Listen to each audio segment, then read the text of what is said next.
Troy Mercanti got bail. Was a close-run thing, I'd imagine. 2 counts of sexual penetration without consent, 1 count of aggravated sexual penetration without consent, and 1 count of common assault. Serious charges at any time, but especially so in 2024. And according to the cops, there could be more charges on the way.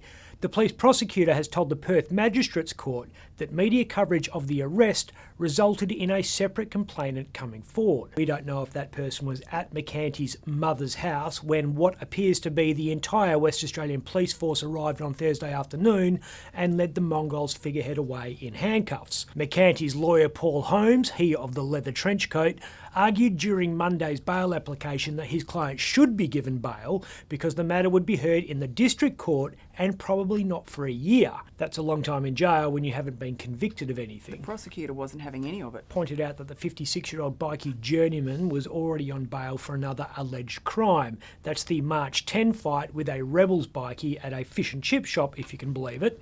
That line of reasoning wasn't much chop for Magistrate Andrew Matthews, who let Mercanti walk free on a $100,000 personal surety. Sounds like he's going to plead not guilty. Strenuously, according to Paul Holmes. Cops were kept very busy in WA over the weekend. You never expect it to happen, but you expect that if it does, it will happen in Sydney or Melbourne, not in Perth. 16-year-old boy radicalised online, stabs a random stranger, then gets shot dead in a car park. That's a headline out of Lakemba, not Willetton. But we forget that we've got history here on the West Coast. Jack Roche, remember that name? Yeah. Australia's first convicted Muslim terrorist was from South Perth. British national who converted to Islam and went to Afghanistan to train with Al-Qaeda. That was a year before this happened. Bin Laden had given him everything he needed and trained him up so he could blow up the Israeli embassy in Canberra. Fortunately, Jack lost the courage of his conviction. Yeah, didn't go through with it. He bottled it. 4 years later, he found a conviction, namely conspiracy to commit an act of terror. Did 4.5 years inside Casuarina, during which time he sung like a canary. He was many things, was Jack, but staunch wasn't one of them. He not only tried to warn ASIO about his own embassy plot... They didn't return his phone calls. Literally didn't return the calls. Not only warned the feds, he then snitched on every extremist he ever met, including the people behind the Bali bombings. Turned out to be a very valuable counter-terrorism asset, did Jack. In 2014, he called for de-radicalisation programs because he felt the youth were falling under the spell of extremists. ISIS was the go-to back then. He went public with his warning about Islamic State.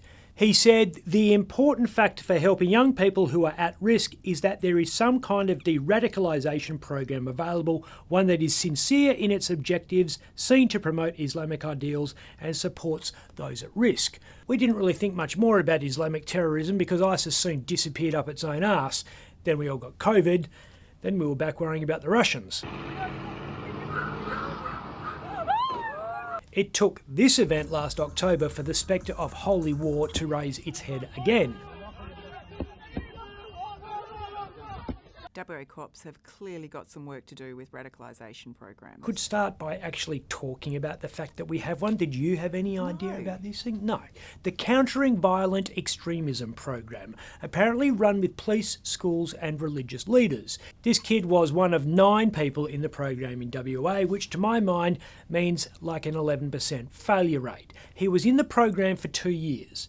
Parents of other kids at Rossmoyne Senior High, where he went, had contacted Education Minister Tony Booty to warn him that it was well known a group of boys at the school was drifting towards violent extremism. One parent rang the Australian Federal Police because they thought the group was trying to indoctrinate their son. This 16-year-old was a known threat. He had been radicalised since he was 14. He's part of a school group that parents warned police and the government about.